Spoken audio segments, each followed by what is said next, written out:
Luke chapter 24. Very early that Sunday morning, the women made their way to the tomb, carrying the spices they had prepared. Among them were Mary Magdalene, Joanna, and Yeshua's mother Mary. Arriving at the tomb, they discovered that the huge stone covering the entrance had been rolled aside. So they went in to look. But the tomb was empty. The body of Yeshua was gone. They stood there, stunned and perplexed. Suddenly 2 men appeared above them in dazzling white robes, shining like lightning. Terrified, the women fell to the ground on their faces. The men in white said to them, "Why would you look for the living one in a tomb? He is not here, for he is risen. Have you forgotten what he said to you while he was still in Galilee? The destiny of the Son of Man is to be handed over to sinful men, to be nailed to a cross, and on the 3rd day to rise again." All at once they remembered his words. Leaving the tomb, they went to break the news to the 11 and to all the others of what they had seen and heard. When the disciples heard the testimony of the women, it made no sense, and they were unable to believe what they heard.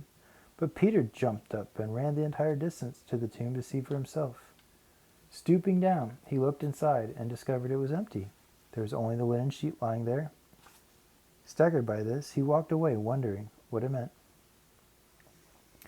Later that same day, 2 of Yeshua's disciples were walking from Jerusalem to Emmaus, a journey of about 17 miles. They were in the midst of a discussion about all the events of the last few days when Yeshua walked up and accompanied them in their journey. They were unaware that it was actually Yeshua walking alongside them, for God prevented them from recognizing him. Yeshua said to them, "You seem to be in a deep discussion about something. What are you talking about, so sad and gloomy?" They stopped, and the one named Cleopas answered, "Haven't you heard? Are you the only one in Jerusalem unaware of the things that have happened over the last few days?" Yeshua asked, "What things?" "The things about Yeshua, the man from Nazareth," they replied. "He was a mighty prophet of God who performed miracles and wonders. His words were powerful, and he had great favor with God and the people. But 3 days ago, the high priests and the rulers of the people sentenced him to death and had him crucified. We had all hoped that he was the one who would redeem and rescue Israel. Early this morning, some of the women informed us of something amazing. They said they went to the tomb and found it empty. They claimed 2 angels appeared and told them that Yeshua is now alive. Some of us went to see for ourselves and found the tomb exactly as the woman had said, but no one has seen him." Yeshua said to them, "Why are you so thick-headed? Why do you find it so hard to believe every word the prophets have spoken? Wasn't it necessary for the Messiah to experience all these sufferings and afterward to enter into his glory?" And, beginning with Moses and all the prophets, he carefully unveiled to them the revelation of himself throughout the scriptures. As they approached the village, Yeshua walked on ahead, telling them he was going on to a distant place. They urged him to remain there with them and pleaded, "Stay with us, it will be dark soon." So Yeshua went with them into the village. Joining them at the table for supper, he took bread and blessed it and broke it and then gave it to them. All at once their eyes were opened and they realized he was Yeshua. Then suddenly in a flash, Yeshua vanished from before their eyes. Stunned, they looked at each other and said, "Why didn't we recognize him? Didn't our hearts burn with the flames of holy passion while he walked beside him?" He unveiled for us such profound revelation from the scriptures. They left at once and hurried back to Jerusalem to tell the other disciples. When they found the 11 and the other disciples all together, they overheard them saying, "It's really true, the Lord has risen from the dead. He even appeared to Peter." Then the 2 disciples told the others what had happened to them on the road to Emmaus and how Yeshua had unveiled himself in the breaking of bread. While they were still discussing all of this, Yeshua suddenly appeared right in front of their eyes.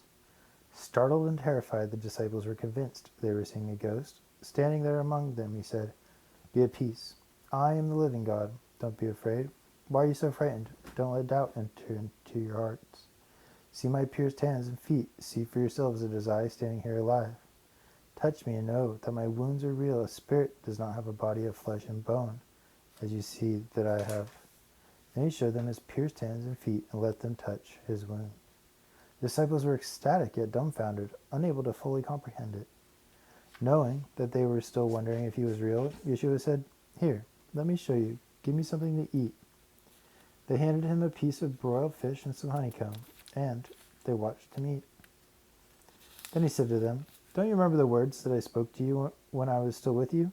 I told you that I would fulfill everything written about me, including all the prophecies from the law of Moses, through the Psalms and the writings of the prophets.